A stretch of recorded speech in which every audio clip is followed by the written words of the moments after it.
সুন্দরী টিভি উপস্থাপক জাকিয়া তানজিনকে দেখেই লোলুপ লিপসায় মাতেন সালমান এফ রহমান। ছলে বলে কৌশলে তাকে টেনে নেন নিজের কাছে, আর তাজিনও নিজের স্বামীকে দূরে ঠেলে হয়ে ওঠেন সালমানের প্রিয়ভাজন। ভেতরে বাইরে পুরোপুরি বিপরীত রূপ ধরা পড়ে দরবেশ খ্যাত ব্যবসায়ী রাজনীতিক সালমানের। বাইরে সফেদ, সালমানের ভেতরটা যে কতটা নিকষ কালো সেটা হাড়ে হাড়ে টের পেয়েছেন ইন্ডেক্স গ্রুপের ব্যবস্থাপনা পরিচালক শফিউল্লাহ আল মুনির। সালমান এফ রহমান কেড়ে নিয়েছেন তার সুন্দরী স্ত্রীকে, এমনকি কেড়ে নিয়েছেন তার অনেক ব্যবসা বাণিজ্য।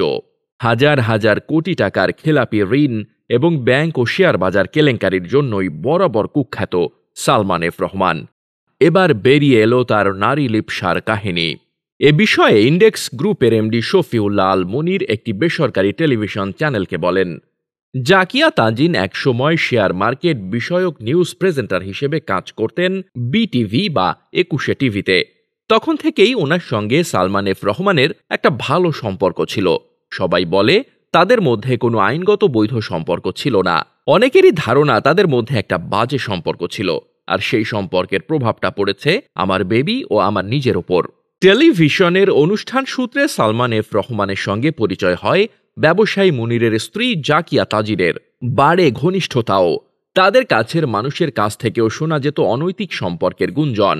তাকে তালাক দিতে মুনির রাজি না হওয়ায় সালমান এফ রহমানের গুপ্ত চরিত্রটা বেরিয়ে আসে নগ্নরূপে। এ বিষয়ে মুনির বলেন, সালমান এফ রহমান আমাকে ডেকে নিয়ে যায় তার অফিসে এবং সেখানে তিনি বলেন যে তুমি তাজিনকে ডিভোর্স দিবা ৪৮ ঘন্টার মধ্যে। সেই সঙ্গে ৩০০ টাকার একটি স্ট্যাম্প দেখিয়ে বলেন যে তুমি এখানে সই করবা।